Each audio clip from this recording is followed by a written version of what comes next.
Due to some violent content, parental discretion is advised. You ready? Why does mine sound so crazy sometimes? Sometimes it sounds a little kooky. I guess that's good. Sometimes it sounds a little kooky. Because I like to talk loud. All right, here we go. I don't know what this thing is. I think it's a strip show, dance show.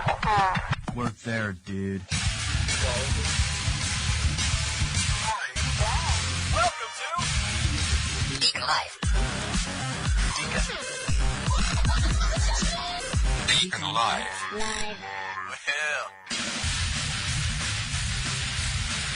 Welcome back, guys. On today's show, restaurant workers are clapping back on TikTok, and no need for milk anymore for breakfast. Just add water. And is that a snake in your ear? And also, get ready for the Purge in Illinois 2023. All this and much, much more. It'll be discussed here on DeaconLive. How are you? How are things? How are things going? Are you doing okay? Are you getting along? I always ask that. Are you getting along with everyone? Because that's what makes this world go round and makes it spins around. And hopefully everyone can be happy at the same time as we're flying around this thing that we call space. I don't know. I'm trying to be philosophical, and it's not working for me. So bear with me while I try to figure out and gather my thoughts on that. Now, somewhere right now where I'm gathering my thoughts is, let me give you all the stuff that goes on here. So for those of you who don't know, we broadcast just outside of Charlotte, North Carolina, beautiful town we like to call Marshville. We sit on about 22 some odd acres here. We have horses, we have chickens, we have cattle, dogs, goats, all that stuff.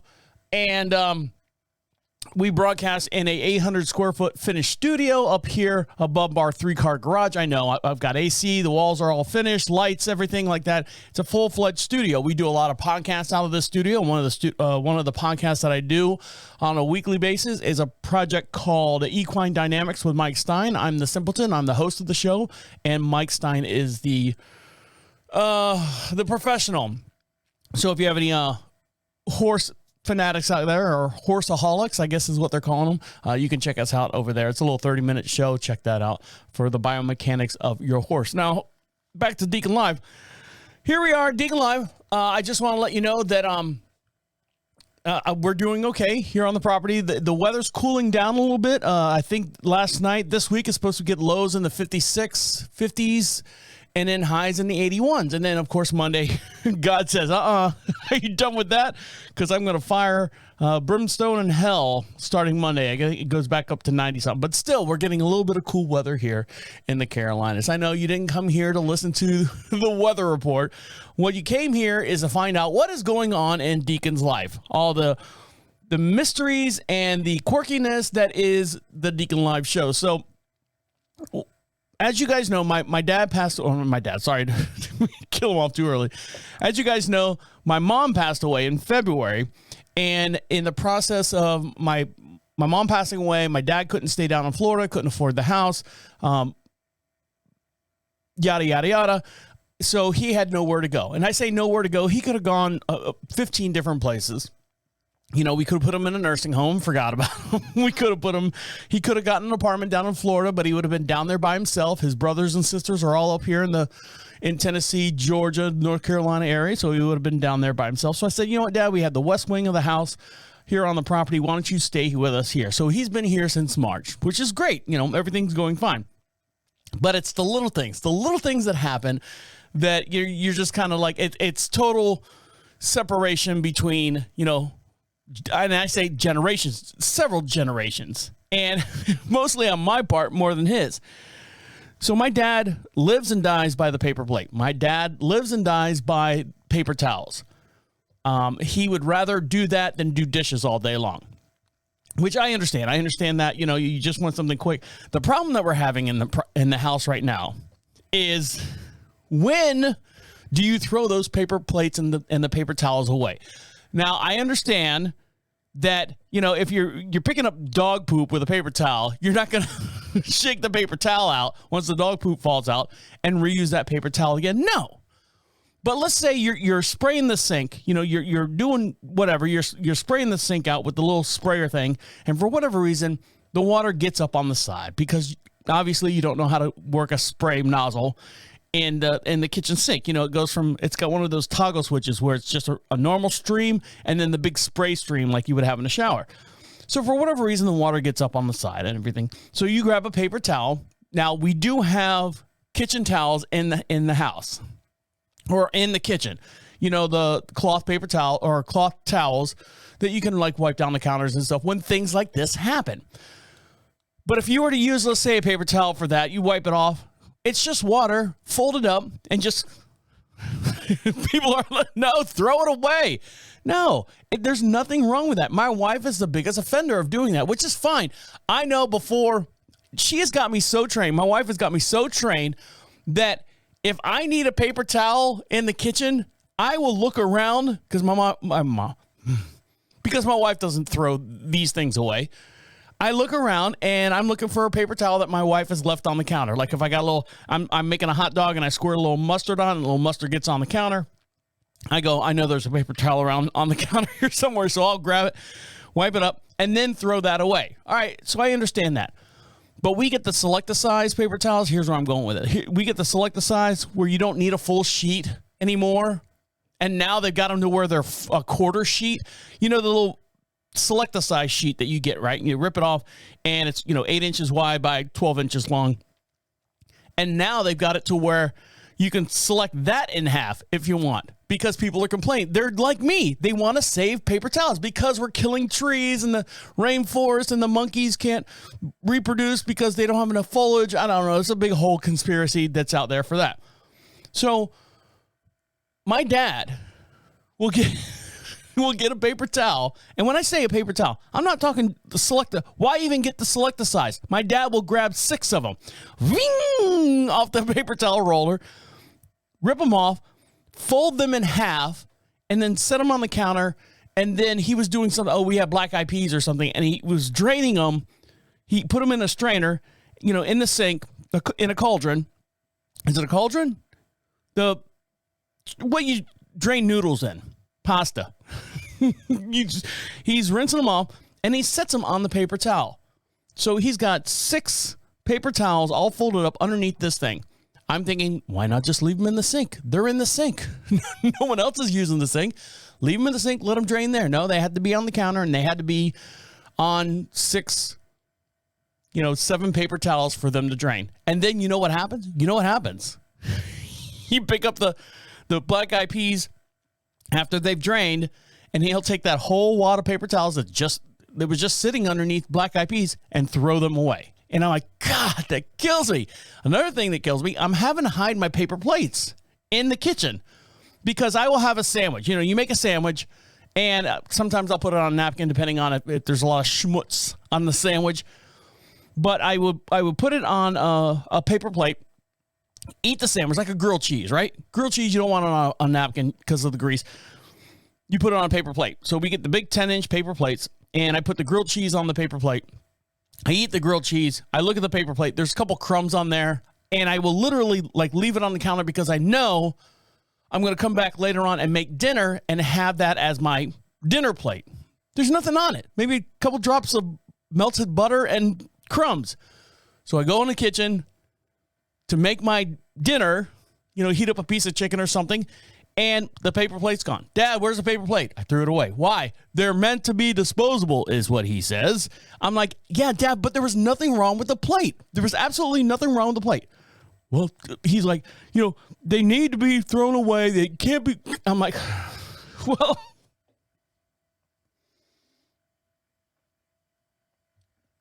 I don't know about you, Mr. Moneybags over there, that can throw away these paper plates at any given time when there's just a drop of something on it that you can literally just wipe off. But that's the field. That's the gauntlet that I'm running through. I have to hide my paper plates now. And the paper towels, I don't even touch the paper towels anymore. I might use 1 paper towel a day. The rest of them, I'm wiping down counters and stuff with the cloth towels that we have in the house. My dad he he has a second breakfast. He has a breakfast every morning at, I think like 5 o'clock in the morning, 5:30, makes the coffee and everything. And then we get up and we do our chores and stuff, and we get back into the house right around 8 o'clock. And then we have our breakfast. That's when my dad comes out and he has breakfast number 2. When I say breakfast number 2, breakfast number 1 was cereal. Breakfast number 2 is those little Jimmy Dean sausage biscuits that are about the size of a $50. He will grab 3 napkins. He will open up the package. I told you, everything that he eats is packaged. So there's constant garbage that we have. So he will grab 3 napkins, 3 of the Selecta size, which is now, 1.5 of regular paper towels. I say napkins, paper towels. You know what I'm talking about. And he will take the Jimmy Dean sausage biscuits out of the package, put them on the paper towels, and roll them up, microwave them, and then take them out of the paper towel and throw that paper towel away. Leave it on the counter. I might spill something. And then I look and there's no paper towels over there. And it just drives me crazy. And he even says, granted, I lived with my mom and dad until I was 18. I bought my own house, moved right out, didn't go from an apartment or anything. But then I learned to save money. My dad would always say my mom would pinch a penny until it screamed. I didn't get this from her. This is just, it makes common sense to me to save something and recycle something, or don't throw it away if it's got a couple more, as we call in the business, a couple gigs left in it. Oh, that paper plate's got a couple more gigs left in it. You can use it again and again and again until it absolutely falls apart. I know the paper plate only costs, if you buy the big pack, it only costs like 15 cents per paper plate. If you get the expensive stuff, 10 cents per plate. But if you go through 8 a day, what's 8? Where's my calculator at? If you go through 8 paper plates in a day, because there's 3 people in the house, I know people are doing math faster than I. 8 times 15 cents. Let's say 15 cents.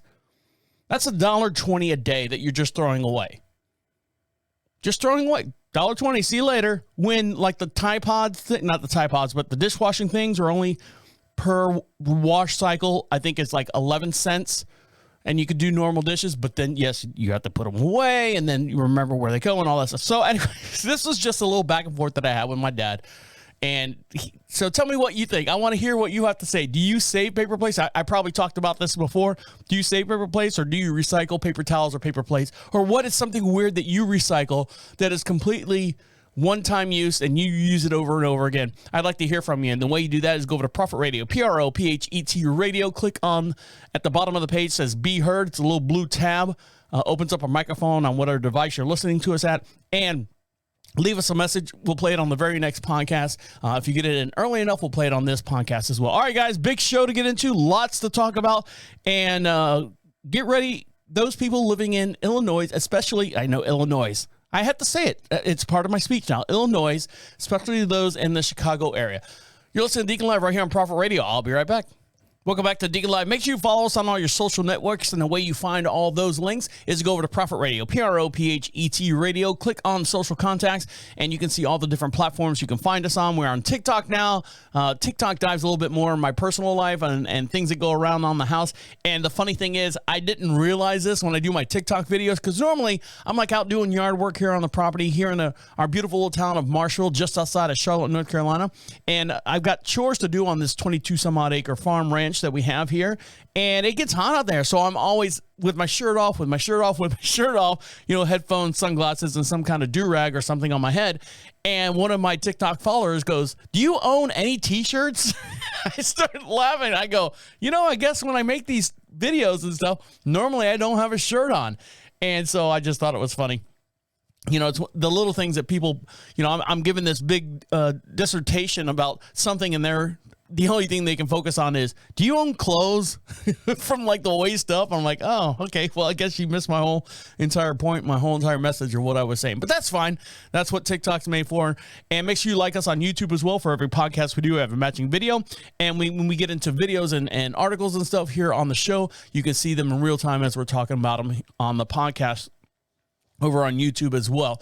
Now, I have been walking up and down the streets of ours. Well, let me backtrack a little bit. So I've taken up walking. I bought a bicycle, like a Euro bicycle. And here in the Carolinas, it's up and down, up and down, up and down. And I'm not there yet. I'm not in shape enough to where I can ride up and down these 2-lane country back roads, up and down these hills. I'm dying. So I said, let's start off small. Let's start off basic. So basic means on the back side of our property, there's about a mile and a half road. It's a dead-end road. Comes right off the main strip there. They built like 5-6 houses back there. Each one's got probably 1.5 acres each on one side of the road. And the other side, they have just cornfields. I think they're doing soybeans out there right now. But I have to walk through my neighbor's side backyard to get to that street. So I've been walking up and down this street. I do 3 treks around, which gets you about maybe a mile. No, I'm sorry. Maybe 2.5 miles, 3 miles, somewhere around there. I don't know.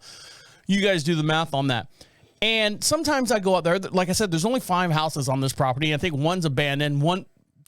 2 of them are home during the day, and then everyone else is at work. I say everyone else. There's only 2 other houses out there out of the 5. And I see this one guy who stays at home. He looks special. He looks like he has some kind of, not disorder. One day I said, hey, how are you doing? He's like, doing good. I'm like, all right, good. And he's got one of those little, I'm better than you dogs. Those, what are they? The Shih Tzus, where they always have that Bob Karen haircut, the ears and the thing always around. It's a square box cut. Small little dog, probably weighs, 11 pounds, 10 pounds, depending on, where it's doing. And he walks up and down this street. He's the only one that goes on a walk on the street since I've been walking. I've been walking for the last 30 days. I know I keep some information from you because I don't know how long it's going to be, how long my little personal trend is going to be. But I've been doing this. This will be day number, I think, 13 or 14. So I'm doing good. And I see him, if I get out there early enough, I see him and he's walking his dog. So I'm like, all right, it's me on this trip, nobody else. There's no cars, no nothing, which is great. Put my headphones on, listen to, news reports and stuff like that. And then I bring my dissertation of the news reports to you guys. I know, it's twice I've used it. And relax, and then I go back inside and start my day, or come back on the property and start my day. And I seen the guy out there with his dog walking. And now the grass on the easement on the side of the road, we don't have sidewalks. It's just one of those blacktop not tar gravel, but a tar road. It's not asphalt, it's tar. It's black. If it gets hot, it gets a little tacky or whatever. I mean, we're in the country. What are you going to do? Up and down, up and down, up and down. And he's been walking his dog in there. So I thought that was cool. But now that I've been going like every day, I'm getting in a constant routine. I'm starting to see these little shits, these little Shih Tzu shits on the road, because the grass is too tall. The dog would get lost in the grass if it went in the grass. And I'm seeing these little shits, these little pellets, these little turds that the guy's leaving. The little, hey, thank you for coming out. Sorry, I just wanted to bring this up. I wanted to say, hey, do you know you're not the only one walking on this road anymore? I walk on this road, and I got to step around these little Jimmy Dean sausage links on the pavement so I don't, get shit on my shoes. So that was something that I just noticed, and it's those stupid little things that bother me. I know. There's planes are falling out of the skies. We just came through 9/11. Gas prices are going through the roof. People are driving into crowds of people and killing them. I'm worried about Vienna sausage links on the concrete as I'm doing my new walk path that I just started. So now I feel like I own the road. I feel like I'm the boss. I'm the king.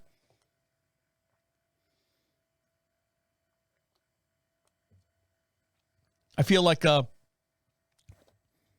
was it Prince Philip's now? What's his name? You just took over? Queen Elizabeth died? I feel like him. Get this, get this vile excretions off my walk path that I just started doing the other day, and you should be foul and so forth and so on. All right. Something that's foul and so forth and so on Remember, you remember that time? Remember the time when the lottery was $1.34 billion and the ticket was sold in Illinois? Well, guess what? That ticket still has not been claimed. The $1 million jackpot winner purchased a ticket in Illinois, which means, Illinois, I know I said it again, which means the winner has decided to receive the earnings in a form of lump sum. Let's see, hold on, let me read this again. One lucky lottery winning ticket. One lottery winner has just a few weeks left to claim their $1.34 billion. Well, sort of. The lucky $1 million lottery winner purchased this ticket in Illinois, which means the winner has decided to receive their earnings in a form of a lump sum, has only 60 days to claim it now. If the winner wants this option, the deadline to claim this billions is September 27th, which is less than 2 weeks away now. For the winner that wants to receive it as an annuity spread over 3 decades, the state allows the $1 million Mega Millions winner to take up to a year to claim it.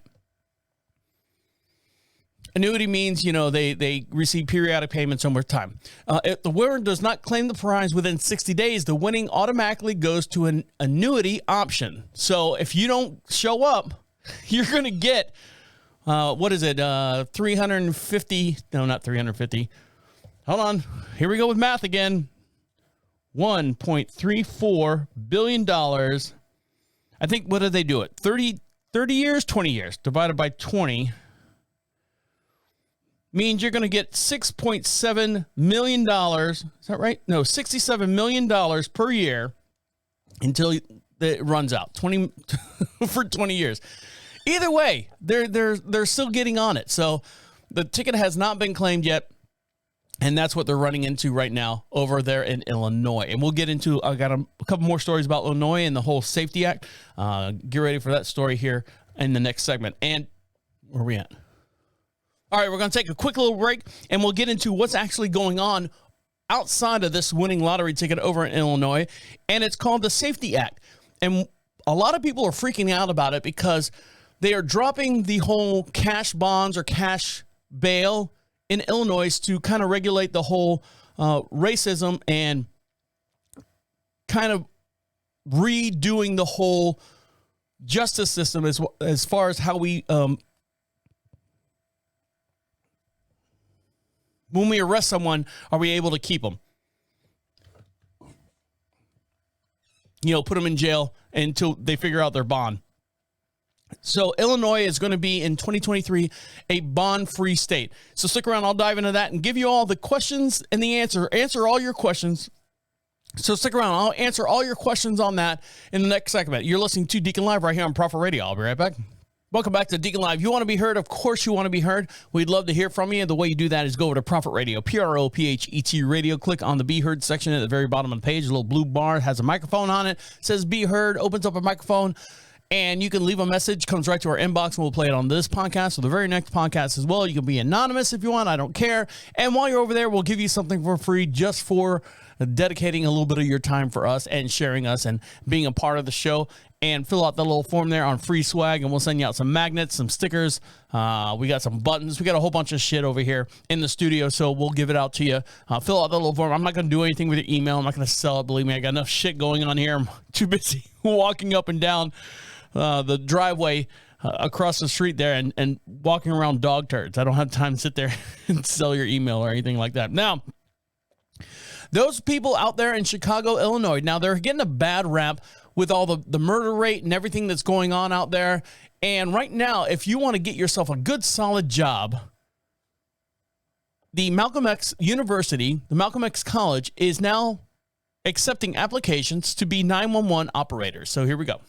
If you want to see this video for a podcast we do, we have a matching video over on YouTube. Make sure you like, subscribe, and share, and you can see this in real time as we're talking. Hi, I'm waving to the camera there, and you can see this in real time as we're talking about here on the show. So here we go. Wanted to be a 911 dispatcher, there is a class for it, and you can apply right now. Malcolm X College offering this emergency management course. It will be a night class taught by Office of Emergency Management and Communications training staff. This class costs $385. That's not bad. Be 18 or up. There are some limited spots available, and you can apply at ccc.edu. The class runs from October 4th through December 1st, right there at Malcolm X College. So in 2 months' time, you can get a good job being a 911 operator dispatch. And I think that's pretty cool. I had a friend of mine who was a 911 dispatcher, and he literally was like, and he was a dispatcher in Florida, a small little town in Florida. I think Winter Garden out there before it came to what it is now. And he's like, you wouldn't believe the phone calls that have come in. I can handle most of them on the phone, but protocol says I have to send an officer out there. I have to do this. I have to do that. And he just, he could do a whole TV show. I'm sure you could do a whole TV show on 911 operators. Oh, I think they actually do that. So his bus has left the building. Now, in Illinois, same place, same state, same time. Yes, an Illinois law eliminates cash bail, but some people will still have to be detained for trial. So what they're saying is, if you've seen this stuff on TikTok, you've seen all the news feeds and stuff, and I don't want to say it's fake news because it's not. It's true to a certain point. Right now, they have passed what they call the Safety Act in Illinois. Does away with cash. I'm going to say Illinois from now on, so just get over it, people. Eliminates cash bail for detainees in the state. Here's what that law says. January 2021, the Illinois Safety Council Fairness and aimed to reform many of the areas of the state's criminal justice system was signed into law by Governor J.B. Pritzker. This legislation marks a substantial step forward toward dismantling the systemic racism that plagues our communities, our state, our nation, and brings us closer together to true safe, true fairness, and true justice. Many provisions of the law took effect that year, but some are get ready to take effect on January 2023 and 2023. Sorry. Many verified readers, including Richard, Anthony, and Katrina, these are people reaching out to him, asking what it is. Does the Illinois law eliminate cash bail? The answer is yes. Illinois law eliminates cash bail as of January 23rd. However, the law does not mean all detainees are automatically released. Authorities say they can still be detained. Those people who are danger to public safety, flight risk, or repeat offenders. So what they found out is underneath the Safety Act, detainees will not be required to post bail for their pretrial release beginning January 2023. But that does not mean that everyone charged with a crime will be automatically released, as prosecutors still argue some should remain in jail because of the danger to public safety, flight risk, or repeat offenders. So in many jurisdictions, the United States operates on a cash bail system, basically promising that you would return back to court to get your money back. It's a cash. That's what a cash bond is. You're just promising that I'm going to be back, come back, and here's the money to hold. It's like insurance. If you don't know what cash bail bond is. Well, what's happening is the reason why they're revamping this whole system is because if you're a white guy, I hate to say this, if you're a white guy and you got caught with a murder weapon in your hand, or you murdered someone, let's say manslaughter, accidentally killed someone, and your bond was set at $10,000 or 10% you put up front, which you'd lose from a bail bondsman, and they would front the rest of it. They were saying that if you were a black male or black person and this happened, that you would not be able to even afford the 10%. So they're saying that, because of the money stature and all that stuff, they would actually post higher bonds for those of people of color in order to keep them in jail, because they knew they couldn't afford it because of, the poverty levels and so on and so forth. So opponents of this law, including the Illinois mayor argues that elimination of cash bail bond poses safety threats to the residents of the state. While the law does eliminate cash bail bonds, it doesn't mean that the state will release anyone who is charged with a crime or awaiting trial, as some people have claimed on social media. So here's the thing that you're seeing on social media. Non-detainable offenses underneath the Safety Act. So what they're thinking, non-detainable, like, you know, a cop caught me in the act. Oh, you did this. Here's a yellow piece of paper. You need to show up in court to defend yourself. No, people are still going to be arrested. And it's up to the judge, the sitting judge that's looking over the case, whether to let him go on his own recognizance or leave him in jail until his actual court date. So here's what they're saying. Non-detainable offenses underneath the Safety Act are as following: second-degree murder, drug-induced homicide, arson, aggravated battery, kidnapping, burglary, robbery, intimidation, aggravated DUI, aggravated fleeing and eluding, drug offenses, and threatening of a public official. So they're thinking that if you do any of these things, this is where the whole breakdown happens. People on the internet, people on TikTok, people all over, they're thinking that if you do any of these things, you're not going to be detained. No, you are going to be detained. The thing where the rule takes place is once you're incarcerated, they can't say, okay, let's say, for example, first thing, second-degree murder. Second-degree murder. Your court date is, let's say, what's today? September 14th. Let's say your court date's not till October 14th. So you have 30 days. It's up to the judge to let that person go free and show up on October 14th for his or her court date, or hold them without bond, without letting them out, based on their history and how the crime or whatever was committed. So it's totally up to the judge. So now you're looking at a judge. Now you have to find these judges, the people that are going to say, you know, what was it? Gladiator, thumbs up, thumbs down. Are we going to get into that now, where the judge, you know, you got a white judge on the deck there, and you have a black male that comes up and he's been arrested for second-degree murder? Is he going to go, yeah, go ahead and let him out, he's going to show up on October 14th, or is he going to go thumbs down? No, let's keep him in jail until October 14th based on, you know, whatever.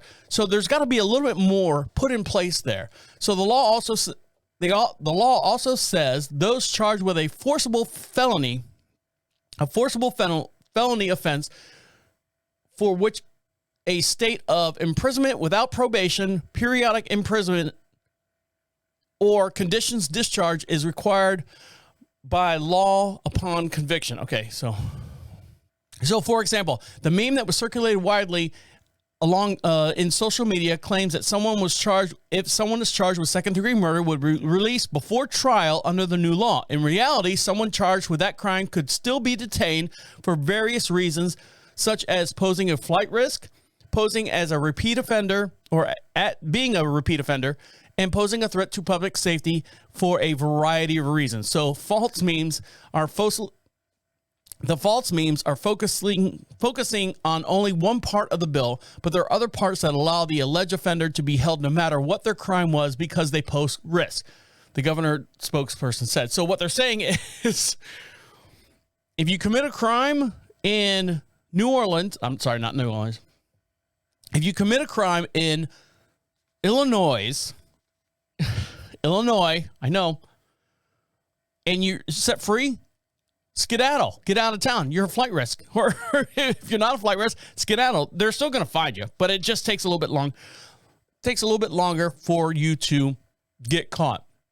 So that's what it's saying. They're getting rid of all the cash bonds. I hope I explained that correctly, or I hope I explained that enough to where everyone there understands. It's up to the person sitting on the bench whether you sit in jail or not. All right, when we come back, sometimes TikTok does get it right. And if you're a big fan of Chipotle, made up word, if you're a big fan of Chipotle, the employees at Chipotle are clapping back based on this hack that's causing them a lot of headache. Stick around. You're listening to Deacon Live right here on Prophet Radio. I'll be right back. Welcome back to Deacon Live. Make sure you follow us on all your social networks. And the way you do that is go over to Prophet Radio, PROPHET Radio. Click on social contacts. And while you're there, get yourself something for free. Fill out that little form there. We'll send you out some magnets. We have some big 4x4-inch square magnets that you can put on your refrigerator. You can put them on your car. You can put them on anything that's magnetic, rare earth. And also, we have some stickers, some buttons. We have a whole bunch of stuff over there. Fill out the little form. It's just us saying thank you for listening to us. We appreciate you guys listening to us and being part of the show. And you can be part of the show. Click on Be Heard and get your message here right to our inbox. Now,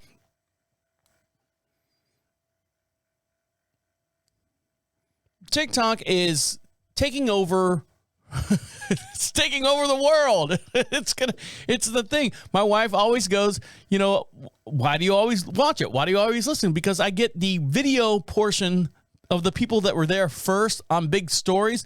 Like last week, I was talking about that robbery right there in Manhattan where the Mercedes car slammed into that Toyota and stole $20,000 out of the back of that car. And I saw it first. I'm like, well, wow, that looks really scary. It's not a movie. And then all of a sudden the article comes out, the news report comes out that it was an actual robbery.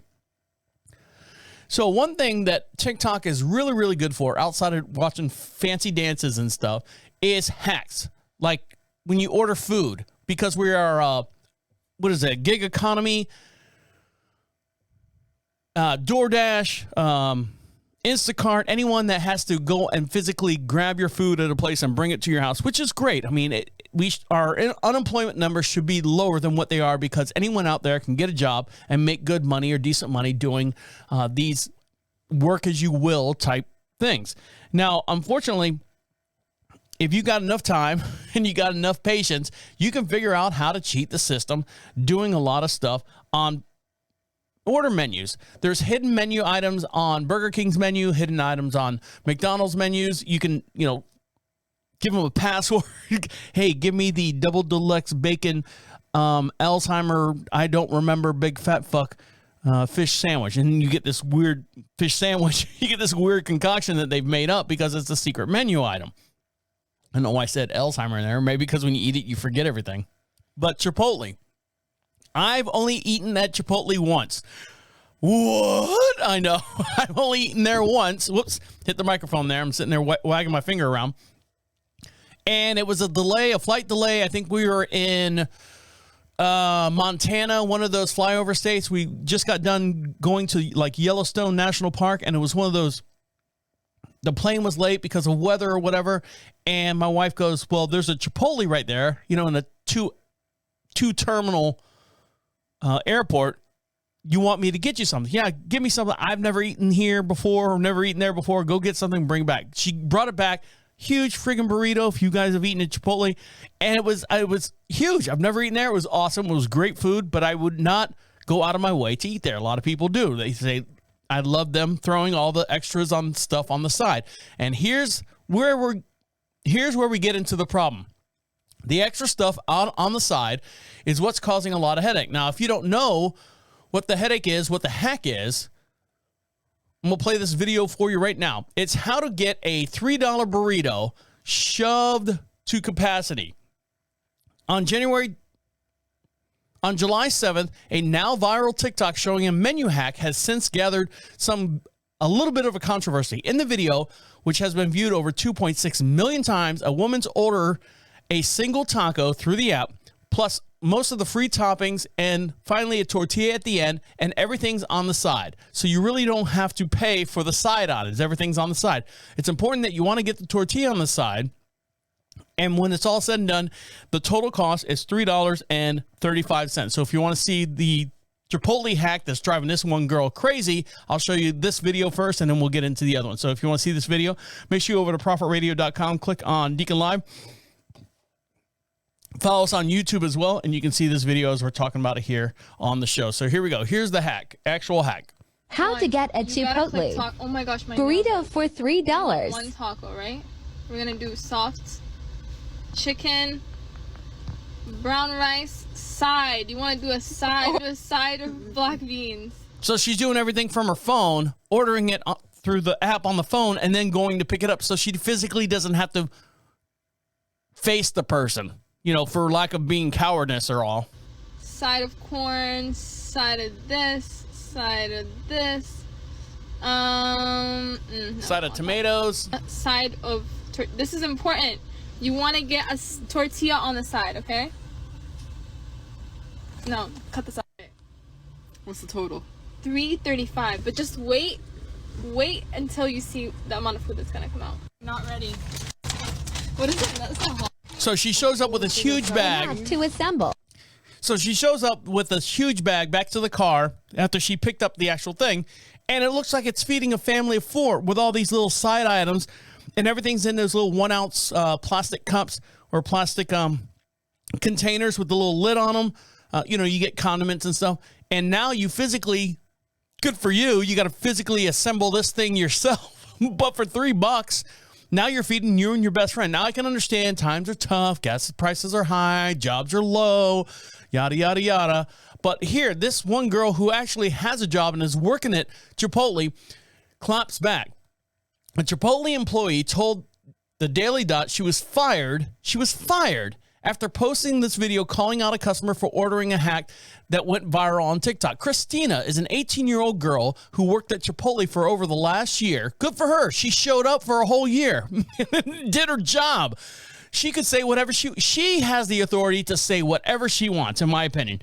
That's what if you show up for over a year, you can tell everyone to suck your butt or whatever you want to do. She told the Daily Dot in an interview that she was fired a few days after posting her video on TikTok. Shut up, get out of my way. In the video, now I lost my place, fucking pop up bad. In the video, Christina prepares the order, which consists of an online order of 1 taco, a bunch of sides that need to be individually packaged. The worker calls out the customer as he's face to his face when he arrives to pick up his order. He promises he will not place an order like this anymore because it's a quote-unquote bunch of work. Chipotle has since acknowledged the hack was a strain on the workers and made it possible to order just 1 taco through the app and actually put this to an end. While we have long embraced, this is from them, while we have long embraced customization and even released our own hack menu, the current social media trend is resulting in a poor experience of our food, our employees, and our customers waiting for the orders. The chief corporate officer of affairs told Food and Wine Beverage. Christina says she was fired after Chipotle became aware that she was filming at her store and that she attempted to work out a partnership that would allow her to film in the store and create promotional content. Oh, there you go. That's what happened for a fast casual restaurant. So Chipotle knew that Christina was actually filming stuff and got the permission from Chipotle to film stuff in the store as promotional stuff. Unfortunately, this is the video that she posted, basically calling out the guy that ordered this whole friggin' not TikTok hack, ordered the Chipotle hack. So here we go. If you want to see this video, go over to ProfitRadio.com. Make sure you like and subscribe over on YouTube as well. You can see this video as we're talking about it here. Here we go. All I'm saying is TikTok, you got me messed up. Because somebody just ordered these tacos, right? On top of ordering these tacos, they want 2 sides of tomato, 2 sides of green, 2 sides of sour cream, a side of corn, a side of black, a side of brown rice, and a side of white rice. TikTok, you got me messed up because I'm not finna make this. Now, she's got a good attitude about it. She's just showing it. And look, she's showing you got this on TikTok. Hold on, let me back that up a little bit. So she's showing the bag inside and showing all the different. All I'm saying is TikTok. I know, dear. I know. I'm with you. Hold on. So let me get to the point where she shows the bag. A side of corn, a side of black, a side of brown rice, and a side of white rice. TikTok, you got me messed up because I'm not finna make this. So there's the receipt. Let me see if I can get it better. Look at all of this. Look at all those the little 1 ounce or whatever ounce containers with all the little plastic lids on them. And it's all these different things. And he got like there's a couple more things in there, but he got all these items and they're side items and they're free. And now you can build your own. You got this on TikTok. Yes, I did. never did this my first time trying. I'm never doing that again. She said, or the driver goes, I've never done this before. I just wanted to see if it worked. And she's like, yeah. And the guy felt so bad for her. Listen, he actually is heartfelt for her. I was finna just throw all of it in the bowl. For y'all, then I don't need to do it. If it's No. She said I was going to throw everything in a bowl, but I just wanted to, show this stuff. And the guy actually said, I'm sorry. I'll never order like this again. then I don't need to do it. If it's No, hard for y'all. it is a lot of work. All I'm saying. It is a lot of work, she says. So good for her. She had a positive attitude, but she just wanted to call out and show Chipotle that, hey, look, this is fine. We don't mind working. I mean, Christ, Christina's been there for a whole year, and she's just saying, hey, Chipotle, this is what's going on. This is what we have to do. Hey, you saw this on TikTok. Here's your food. And the guy was like, man, I'm sorry. I didn't know it was a whole lot of issues and stuff about doing this. No, that's fine. I was going to throw it all in a bowl. Just let you know, it's a lot of work. And the guy apologized. He's like, I understand, blah, blah, blah. Everything was good. She didn't yell at him. She didn't do anything. She didn't say you're scum of the earth. She's just saying, hey, you saw this on TikTok. Good for you. All right. I don't want to see you again. In, quotes in the back of her mind. But she was very professional, and they fired her. I don't think they should have fired her. I think they should have said, you know what? You're right.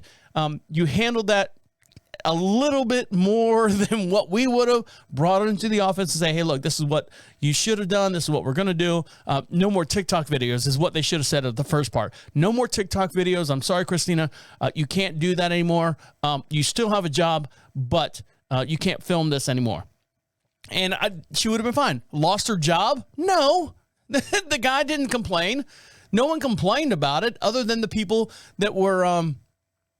the hack is being taken away by Chipotle themselves. Now, this young girl right here, I don't know if you've seen this before. This young girl has a job, just started her job. I say just started her job. She's 17 years old. I don't know how long she's worked at this place. And this is her little TikTok video that she's complaining that the world is so tough and so hard for her. And I hope she's okay. I hope she makes it okay in the world. And if you want to see this video as well, you can see this over on our YouTube channel as well. So here we go. Let me see if I can paint the picture for you while this loads up. So, hold on. I just quit my job. I'm finally free. So she works at Dunkin' Donuts, and she says, Dunkin' Donuts, you need to treat your employees a little bit better. So the little background story on this is she's working, right? Dunkin' Donuts. I don't know if they're open 24 hours. I don't know if they're open, certain times during the day and they shut down. This girl's 17 years old, probably going on 18. She's got a job at Dunkin' Donuts, and I guess they left her. She was the only one in the building for, I don't know when the next shift comes in, but she was left in the building to manhandle the whole building. Now, if she's working night shift, you're not going to see a whole lot, but I've always said there needs to be two people in the building. So I don't know if someone called out. I don't know what the background story is. But this girl right here says essentially that Dunkin' Donuts scheduler, the manager, scheduled her to be in the building by herself for X amount of time. So she says this. So, I just quit my job. I'm finally free. I'm finally free. That's what gets me. You're 17. You're 17. I'm finally free. You quit your job at Dunkin' Donuts. Oh, man. The Dunkin' Donuts man's holding you down. I'm literally 17 years old, and I was stuck in a Dunkin' by myself. And this is just the beginning of bullshit that has happened at the store. That's it. That's all she posts. I'm 17 years old. I'm finally free. I quit my job at Dunkin' Donuts because I've been stuck in this store by myself. I quit. I'm finally free. From what? From what? Like I said, I understand. Dunkin' Donuts, you should have, no matter what store, no matter what business you have, there always should be two people in there, unless you own a pawn shop and you got all those big heavy gates in front of you. You could do that by yourself. But I mean, they should have some kind of, is it a scheduling thing? I've seen people with Subway stuff do the same, not do the same thing, but when a scheduling error or something, someone calls out, you're in the store by yourself, or, hey, Charlie won't be here until 8 o'clock. Are you okay from 7 to 8? What happened to the guy who left prior to him leaving? He was supposed to leave at 6. The next person's supposed to be there at 6, and they're not going to be there till 8. Hey, Charlie, can you stick around for an hour and a half or something? I know you're part-time. You're not making overtime on this. So, dramatic? Yes. 17 years old, I'm finally free. I'm sorry, you don't have any authority to say that right now. I'm sorry, I'm going to throw it out there. I'm going to throw it out there and say you at 17 saying I'm finally free does not work. Now, if you were locked up in the basement of a serial killer and you said I'm finally free, okay, I go with that. Yes, you are finally free. Go on and get yourself a coffee over at Dunkin' Donuts. All right, guys, stick around. A couple more things to get into, and I'll let you get back to doing what you got to do. You're listening to Deacon Live right here on Prophet Radio. I'll be right back. Welcome back to Deacon Live. You want something for free? Well, we'd love to give you something for free, and the way you do that is go over to prophetradio.com, PROPHET radio. Click on the free swag section. Fill out that little form there, and we'll give you something for free. We'll send you out something. We'll send you out something for free, and unfortunately, some of our listeners from overseas, we only ship those out once a month, so you might have to wait a little bit longer. We are a United States, a U.S. broadcast show. We broadcast just outside of Charlotte, North Carolina, beautiful little town we like to call Marshville. We sit on about 22 some odd acres. We have horses, we have chickens, we have cattle. We have a whole lot of stuff going on, dogs, cats, goats, and all the things that make up property, a farm, and a ranch at the same time. Now, I just recently bought, our household had just recently bought, my wife and I bought a new Chevy Silverado 2500 series. We ordered it, actually we designed it about a year ago because the computer chips and stuff for what we ordered on our truck was not available until the beginning of this year, January of 2022. Finally allowed us to put the order in, and our new truck just showed up last week. I'm sorry, not last week, last month. And so we've had the truck for like 30 days, 30 days. And one of the things you don't realize or think about is when you look at the dash, you're looking at the dash and all the different gadgets and stuff, even your car that you're driving around right now. You look at the dash, some cars have like a tachometer, some cars have nothing there. I've got an old 1992 Nissan D21 series. It has no tachometer on it, but it's a 5-speed. You would think you would need a tachometer for 5-speed, but it doesn't. My Chevy Silverado does have a tachometer on it. And when I say tachometer on it, for those not gearheads, it shows the RPMs of the engine. The 1, 2, 3, 4, 5 that's on the left-hand side, or depending on how your vehicle is built. And it says times 1,000. That's RPMs. So anytime you're floating above 2,000, you're eating gas. If you're floating below 2,000, you're saving gas. That's the way it works. Well, with the 2500 series, because of the torque and everything, it usually floats around about 2,200 RPMs at a cruising speed. So we eat a little bit more gas than normal. But on the right-hand side, when you look at the speedometer goes all the way up to 160. Even in your little Volkswagen Bug that's out there, I think it goes to 110. You're like going, there's no way this car is going to 110. So you're asking yourself, on all these vehicles that have been made for many, many years, why does the speedometer say that it goes to a certain speed but doesn't actually create or make that speed? Well, Apple recently revealed a new version of CarPlay system for vehicles, which includes the gauges like speedometers. Now, the Apple company has cast aside all traditional invented phones and blah, blah, blah. But what happens is it still displays the classic style speedometer that reaches 160 miles per hour. This is the auto industrial norm. It's nearly twice as high as a posted speed limit in the United States at 85. And on a stretch of highway in Texas, why do we need speedometers anyways? When you're just going to ramp it up anyways. So what they're saying is when you have a speedometer, to make it look more appealing, let's dive into this. Toyota spokesperson Paul Hogart said the automaker wants to make speedometers to be easy to read so that there is value of placing a typical operating speed on cars 45 miles an hour to 70 miles an hour, he said, at the top of the speedometer. So you can see it at the top. When you're driving, 45 and 70 is usually at the top of the speedometer. while maintaining the visual appealing symmetrically speedometers, requiring a gauge that displays well past the operating speeds. So vehicles like the Toyota Corollas have a speedometer that says 160 miles per hour, despite coming nowhere close to reaching this speed. Speedometers that stretch far past the legal driving speeds have been a long norm in the United States, according to the speedometer and auto safety experts. The trend has continued in the 21st century, even though traffic deaths have spiked. Okay, throw the black card on that one. As early as the 1920s, cars could be purchased with a speedometer that goes as high as 120 miles an hour in the 1920s. But speedometers shifted even higher in the 1950s after Ford and Chrysler introduced the Thunderbird and 300, respectively. Their speedometers reached 150 miles an hour, they said.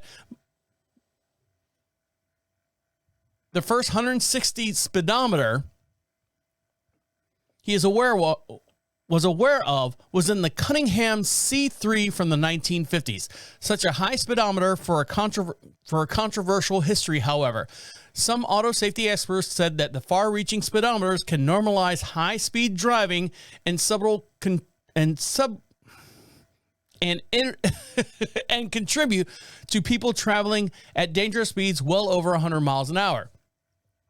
Joan Claybrook, who served as the administration of the National Highway Safety Traffic Commission from 1977 to 1981, told CNN Business that she was absolutely infuriated by the high-speed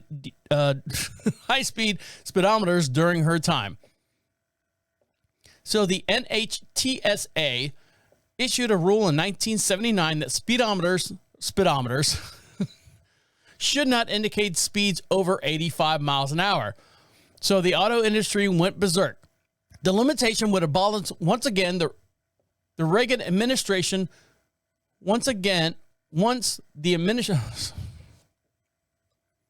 Claybrook said that I wouldn't budge, and I laid my body on the line on this one. Claybrook said that the high-speed speedometers are dangerous and can lead to young people testing the limits of their car. For 16 to 25-year-olds, they always want to test, Claybrook said. It's very tempting for kids to challenge and go higher than that speed. Speedometers were redone to adhere to the 1979 rule, but this was short-lived. The limitation was abolished once the Reagan administration took power over and Claybrook exited. Joe Young, spokesman for the Insurance Institute of Highway Safety, said he was unaware of any research study in the relationship between speedometers designed and travel speeds. He said that it's not out of the question that they are connected. It's not a big leap to assume that drivers can feel more comfortable pushing their speeds when there is still plenty of speedometer to go, Young said. The relationship between impact speed and crash energy isn't linear. So pushing the speed can have big consequences. So following Claybrook's auto safety, many speedometers has transitioned into a digital display which shows exclusively the current speed of the vehicle. Apple includes such potential layouts in its CarPlay demo. Apple declined to comment about this story. Okay, so following Claybrook, auto safety leaders have turned to other statistics to address speeding. The NHTSA launched a campaign this week, Speeding Wrecks Lives, and that's aimed at changing the general attitudes towards speeding. It includes an $8 million in media advertising, so on and so forth. So essentially what they were doing is they were worried about the symmetrical looking of the speedometer. You know, they want to keep the 40 and the 70 where you normally drive up at the top of the thing. Well, if you just leave it at the top of the thing and cut it off at 85, you've got the whole rest of the pie that's still wide open. So they'll put, whatever it is down below. I think it says 160. But yes, digital displays are more and more increasing as technology and chips are being more and more available. Now, something that's available now that might not be in the future is milk. You hear a lot about, meat processing plants are slowly closing down because people are going vegan, people are going vegetarian, people are finding other avenues to get their meat products. So one of the things that meat produces, some of the things that meat producing animals have is milk. So not meat and milk. They're not squeezing the milk out of the animal. Dairy cows. So you have dairy cows, which is also something that is part of the meat. Basically, that, you know, it's, what am I saying?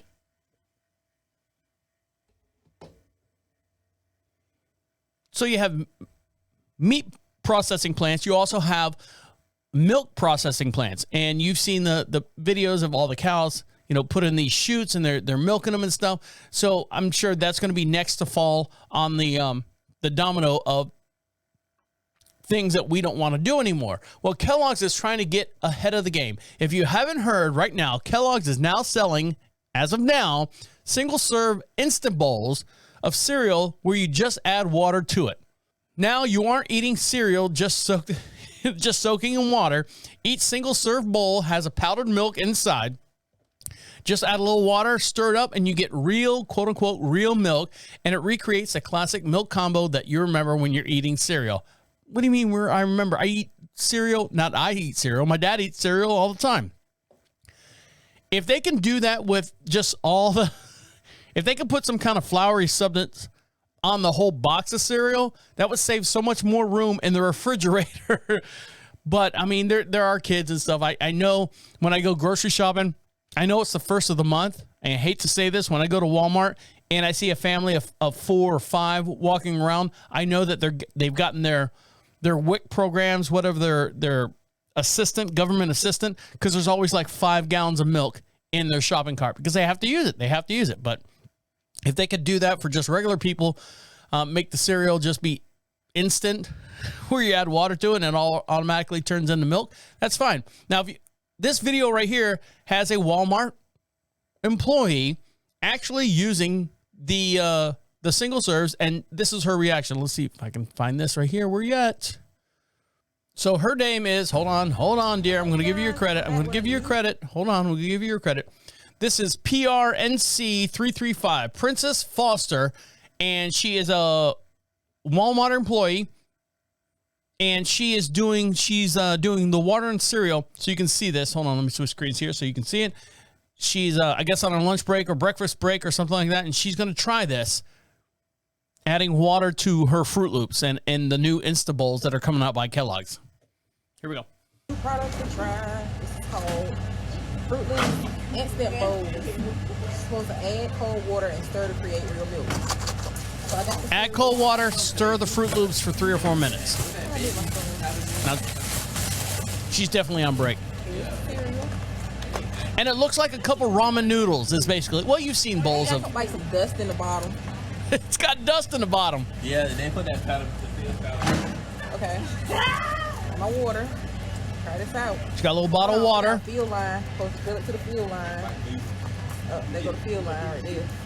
It's got a fill line. Fill it up. That's enough, right? That's at the field line. Okay. Let's see how this tastes. She's excited. She got a disposable spoon. I ain't stirred up yet. I got stirred up. Some of the Fruit Loops are falling out. She stirred it. Whoops. Whoops. There's another one. I done lost 7 to 8. She lost half her breakfast. What the hell is this cereal called? I lost a lot of O's, dang it. You lost a Fruit Loop. Okay. See if it's good. Okay. Okay, she's going to take a bite. She's looking around. Oh, good. That's like regular cereal. She says it's good. She's dancing around now, eating it.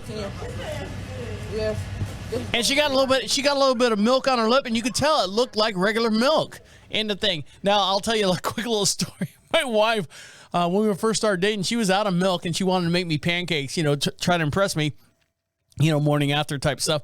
And she actually tried to use powdered milk or something, condensed milk or something to make me pancakes, and totally flopped on that one. So I was like, she's like, how are the pancakes? I'm like, yeah, they're all right. And then she told me later on, she's like, oh my God, I forgot to tell you I didn't have any milk that day, and I tried to make something work. And I was hoping that you wouldn't notice. Now, something that's being noticed right now, a lot of people aren't noticing, is Christianity. I know we don't get too political here on the show.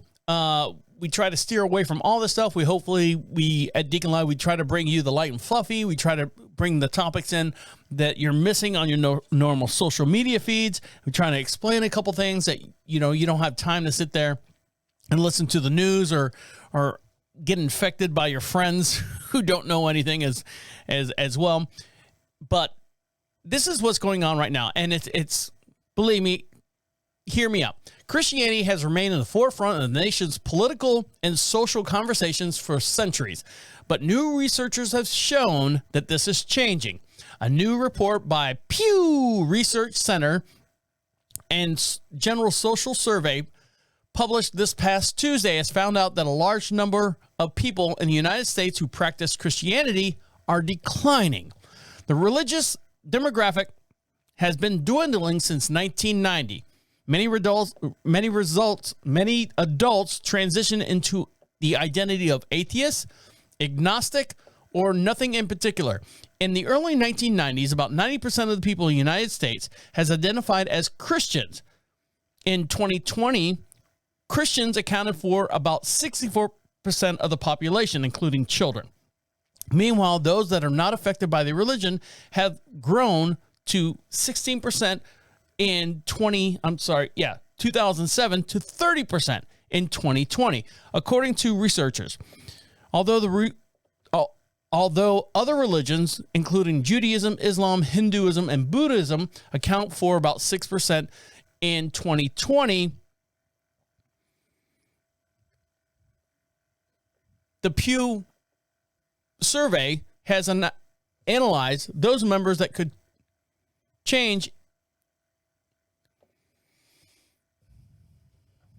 The Pew industry has paired up to analyze how those numbers could change if the Christianity decline accelerated or stops, and how other demographic trends, migrations, and birth control. All right, so here's my question for you. 4 potential scenarios was a stable rate of people moving in and out of Christianity, increasing shares of Christians leaving the religion, and a decrease of number of people who with no religious affiliations are switching. So in my opinion, this is just me.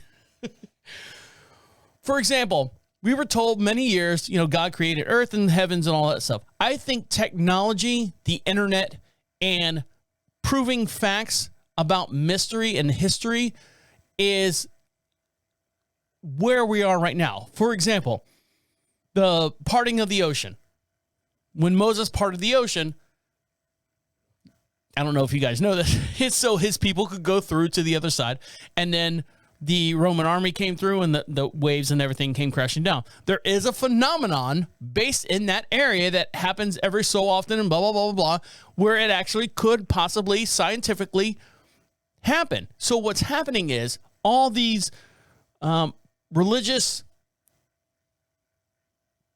phenoms that are happening in the Bible are now, because of science and because of technology and because of everything and common sense for most people, are being debunked as far as religion. So when you start picking off the layers of, God did this and God did this and God did this, and you're peeling that, and when you're done with everything, you peeled all these different layers back, what is left as far as what you believe or what you thought was a God? We are now talking about, hear me out. We are now talking about, Area 51 back in the 1940s, 1930s and all that stuff. Area 51 is now becoming to fruition that we are literally talking about. Oh, yeah. The stuff we told you about 100 years ago or 50 years ago or 70 years ago. Yeah, we do have alien technology. You have what? You have alien technology? Yeah. And the sculptures and stuff on the Egyptian tombs and stuff like that, yeah, those are aliens. We didn't want to tell you because we, the Christian community, the Catholicism of community, the Catholic religion didn't want us to tell you that. No. We have a good thing going here. Don't tell them about the aliens because it's true. So I think that technology, like I said, technology and science has proven a lot of stuff that we now as adults, as we evolve as adults, even our children. I mean, I graduated from high school X amount of years ago, and now people that were born in 2000 are now coming into the fold as far as, hey, are you going to be religious? What's a religion? No, I'm not going to be religion because I believe in this. I believe in this. This type things are happening. And I say this and that, and that's the worst thing for me to do. But I mean, you understand what I'm saying. They're proving stuff that was written in the Bible, that was written in history and all that stuff that is not being correct. So when you tell someone, a 25-year-old or 30-year-old, hey, there's a big guy, boogity guy in space that is making sure that, you're doing everything right, they're looking at you like going, well, how come we haven't seen him? How come this? But yet we can fly through his space and go into Mars. We can do all this stuff. There's a lot of what if. And that's what's happening. So do you blame the kids, the younger generation right now, steering away from religion, especially what's going on in the Catholic Church and everything that goes on there? And it's a money grab. And you start talking to people saying, churches, here I go, ramp this thing up. And I'm going to say a couple more things and we'll get back to the funny and stuff. But I mean, churches have done it to themselves. What's the one guy, the $1 million church guy, the white guy, Olstein, and you see his car, you see his house and all this stuff and all the things that he's done, and you're like going, that's my God, that's my preacher, that's all that stuff. No, we can see through that. We're starting to see through that now, and I think that's why just religion itself is on the decline. Now, I believe in theoretically, or self-being, kind of like the golden rule. People are starting to turn to the golden rule. Do unto others as you would want them do unto you. All right, guys, stick around. One more little segment, and we'll let you get back to enjoying the rest of your day. Stick around. You're listening to Deacon Live right here on Prophet Radio. I'll be right back. Welcome back to Deacon Live. Make sure you want to be heard. Oops. Try that again.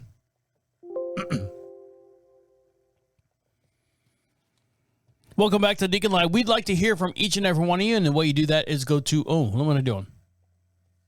Welcome back to Deacon Live, and you want to be heard? We'd love to hear from each and every one of you, and the way, fuck that, did it again. Welcome back to Deacon Live. We'd love to hear from each and every one of you, and the way you do that is go over to Prophet Radio, PROPHET Radio. You can fill out that little form there. We'll send you out some free stuff. That's as easy as that. And if you want to email me at any time, you can go to deacon@prophetradio.com. You can send me some pictures. You can send me any kind of articles and stuff you want me to read and talk about on the very next podcast. You can do that there as well. And also, you can fill out... You can also open up a microphone on whatever device you're listening to us at and click on that little Be Heard section. And your voice right here will be alongside of us during the podcast, and we can talk to you or answer any questions you might have during the show as well. Now, we're wrapping up summertime. What is it? Labor Day? Labor Day signifies the end of summer, right? And I was born and raised in Orlando, Florida. Now we're living up here in Charlotte. We're broadcasting just outside of Charlotte, North Carolina, a beautiful little town we like to call Marshville. And I haven't figured out the grass condition here. It is a total different monster than it is down in Florida. I knew down in Florida, I had my FNGLA license, which is the National Floors. Anyways, it's a license that I got at UCF, and it allowed me to maintain a landscape design company when I was down in Florida during the bubble. And then we moved up here to Charlotte, North Carolina, and I cannot figure out this soil, this clay, and everything that's going on. So one of the things I take pride in that I'm trying to get back on task here on the property is getting my grass nice and green. We don't have a whole lot of rain here in North Carolina, but when we do, it floods and drains. It doesn't really soak into the soil. But if I mow my lawn down in Florida, my neighbor goes, now I got to mow my lawn. You know the whole situation down there. You got to keep up with the Joneses. Now, this guy right here, the neighbor goes wild. Hold on, let me read this right here. This occurred on September 11, 2022 in Miami, Oklahoma. My husband and our neighbors are having a mowing competition. My husband starts mowing their yard, mowing his yard, our yard, and the neighbor noticed and then started mowing his yard. And now they're going back and forth to see who can out-mow the lawn the best. So you've got these 30, 40-year-old, 40, 50-year-old guys out there with a push mower, and they've just got zero property line houses. So there's not a whole lot of land to mow. So here they go right here. So they got a little push mower. So let's see. My grass doesn't grow too tall. That looks like flowers to me. They're yelling across the street at each other. If you want to see this video, go over to prophetradio.com. Make sure you like and subscribe to us on YouTube as well. So here we go. Get your mower out. Get your mower out. Now he's tied a shirt up. Two white guys the one white guy's tied a shirt up like a Daisy Duke, where you take the bottom, you flip it in between your breasts, and you pull it right back down. And the neighbor across the street showing his ass a little bit.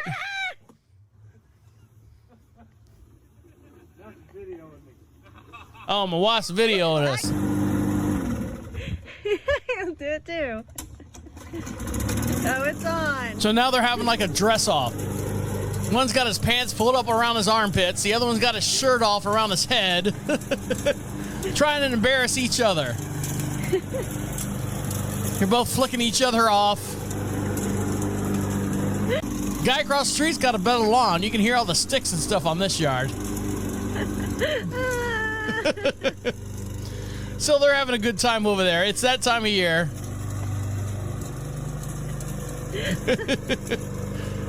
They're not in the best shape, but still, they're making it work.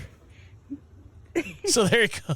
Two guys across the street from each other, having a great time, mowing each other's lawn. I think the guy across the street, if I saw it, it said something. He had like one of those Durangos, Dodge Durangos. He had like sheriff written on the side of it. So he must have been like some kind of police officer or something. So they get along great with each other. But this lady right here did not get along with her police officer that decided to just be a jackass. And it was all caught on tape. Of course, TikTok.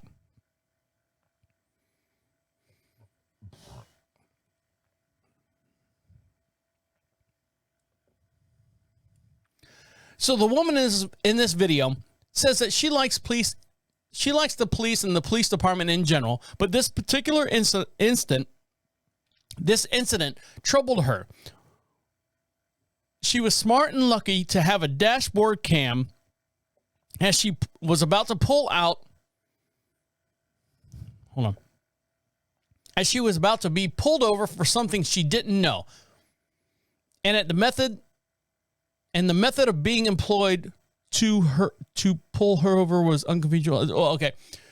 So the woman says she likes the police department in general, but this particular incident troubled her. She was smart and lucky to have a dash cam on, and she was about to be pulled over for something that she didn't know, and the method of being employed to her being pulled over was unconventional as well.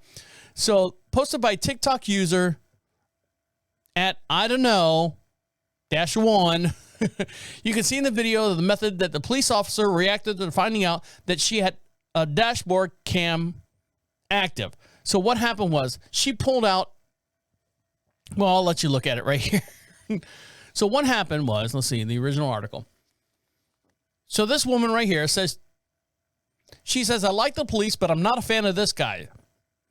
He lied and tried to justify his action of instead of taking accountability. No lights, no sirens, speeding, and so on and so forth. His sergeant has this footage. Hopefully he'll be reprimanded for putting us in danger. So let me explain what's going on. So this woman right here has a dashboard cam. You can see the front of her car, and she's taking her right. She stops at a traffic signal or whatever. You stop, look both ways, of course, and then she's taking a right onto a 3-lane highway. This officer comes flying up after she switched lane to get into the regular flow of traffic, comes flying up behind her and on the right-hand side and flies by her on that right lane. And she's like going, hey, beep, beep, beep, beep, slow down. That's what pissed the cop off. Cop had no lights on, had nothing going on. And, hey, slow down. He stops his car in the middle of the highway, I say highway, any kind of busy intersection in a small, in a regular town that's got a 4-way light crossing. He stops, opened his door and said, you pull over. And she's like, you need to stop. You need to stop. And she's like, no, I have all this on camera. And then he drives and takes off. So if you want to see this video, I know I didn't explain it very well, but here's the video right here. And the way you see this video is go to youtube.com/DeaconLive podcast. And you can see this as well. So here we go. Here she is. Stops, complete stop. And takes a right, waits for the van to pass. She gets up to speed, puts her turn signal on, gets in the next lane over. You can hear the cop fly by her. Fly by her. Hold on. I talked right over her. Hold on. Flies right by her, and then you can hear her say, come on. Here she goes. Here's the car.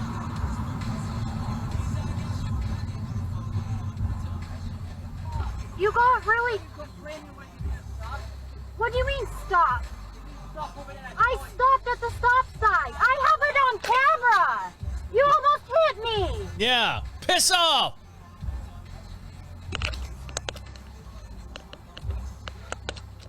But she was pissed. She was pissed that the cop flew up next to her, and she was like, oh my God, look at this guy. I don't know if we can catch it one more time.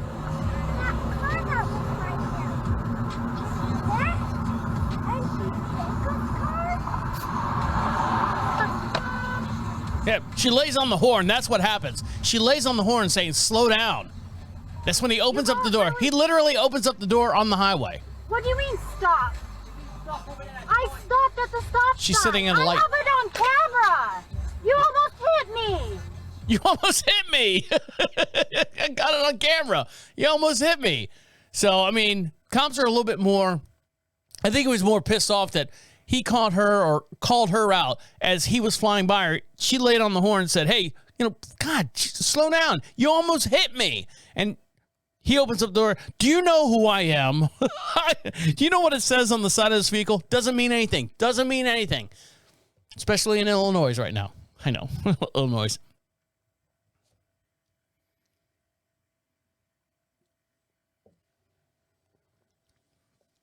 Now, one more thing before I let you go. This woman right here, there's a video going around that shows a snake in a woman's ear. Now, hold on. It's not a normal snake. Like when you go to the theme parks and stuff and you see the big snake, the big boa constrictor. This is a small little garden snake that this woman has in her ear. And people are saying, well, how the hell did that snake get in her ear? First of all. Second of all, it's the head of the snake sticking out. So if you look at the head of the snake and you're like going, well, how big is the body and how long is the body and how long is this body inside this woman's ear? So if you want to see this right here, there we go. You can see this right here. There's the snake's head, and I'm going to show you the video here in just one sec. So this is from Snopes. The actual video shows a live snake poking its head out of a woman's ear. So the rating on this, it's unproven yet, but listen to me. In September 2022, readers inquire about a video posted on Facebook that appears to show a head of a snake poking out of a woman's ear. The clip was uploaded on August 31st with a Hindi language caption in the translated to snake in ear. The hands of a person with gloves can be seen using a pair of tweezers and other tools to free the snake out of the woman's ear. Various news stories from around the world refer to this person as a quote-unquote doctor or a surgeon. Hold on. There's a lack of information in this video. We grabbed the several thumbnails and ran a reverse image search on the websites. However, the effects were returned as 0 results. This indicates to us that the video is likely relatively new and wasn't a repost from months or years ago. So it's not a regurgitation of an old story just to get more clicks and likes. It's unclear which country the snake in the ear video was recorded.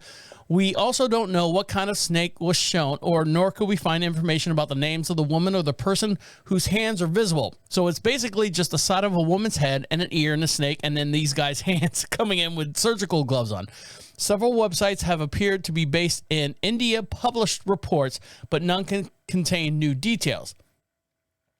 So they're saying that, the account shows that Singh, which shows it's Chanda Singh, is in the picture and displayed the city of Panta, P-A-T-N-A, in India.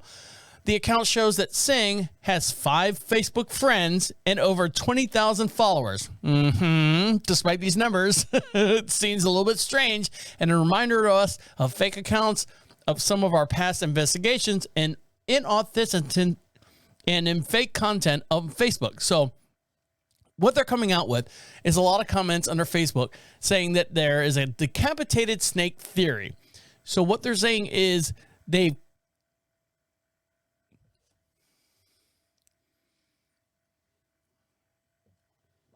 what they're saying is, I want you to see the video first. So let's see the video. I'm going to let you judge from there. So here's the video.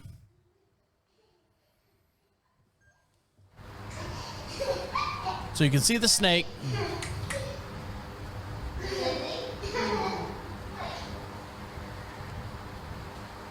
That's a big snake.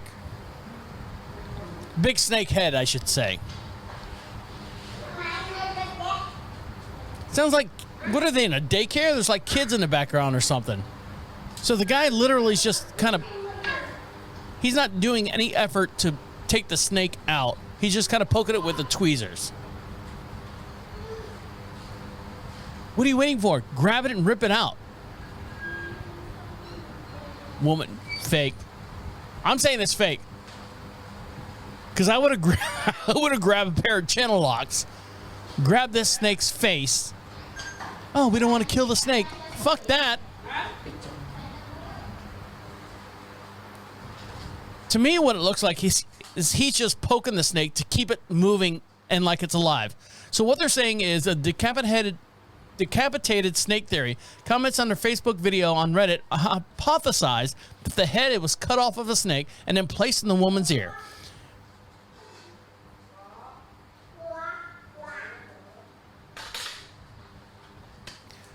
So they know that when you cut off a head of a snake, it'll actually try to bite you and still kind of wiggle around and stuff at the same time. So it's kind of like the brain waves are still going, like when you cut the head of a chicken off or something like that. Now he's going to put some kind of solution in there. Bullshit. Because look how big this snake is. The ear canal itself is not that thick. Oh, please. Stop winching. So fake or not fake, you tell me. And the way you see this is to go over to ProfitRadio.com. Make sure you like and subscribe on our social pages. That it includes Facebook, YouTube, all our media platforms that we have on all our podcasts. And make sure you like and subscribe and join us on all those locations as well. All right, guys, on that note, I'm going to let you get back to what you got to do. We'd like to thank each and every one of you for downloading us, being a part of the show. My name is the Deacon, saying good night and good night. Oh, no. Later. Snake in the ear. Wait. Come back. The absolute end. Écoute-moi. Stupid.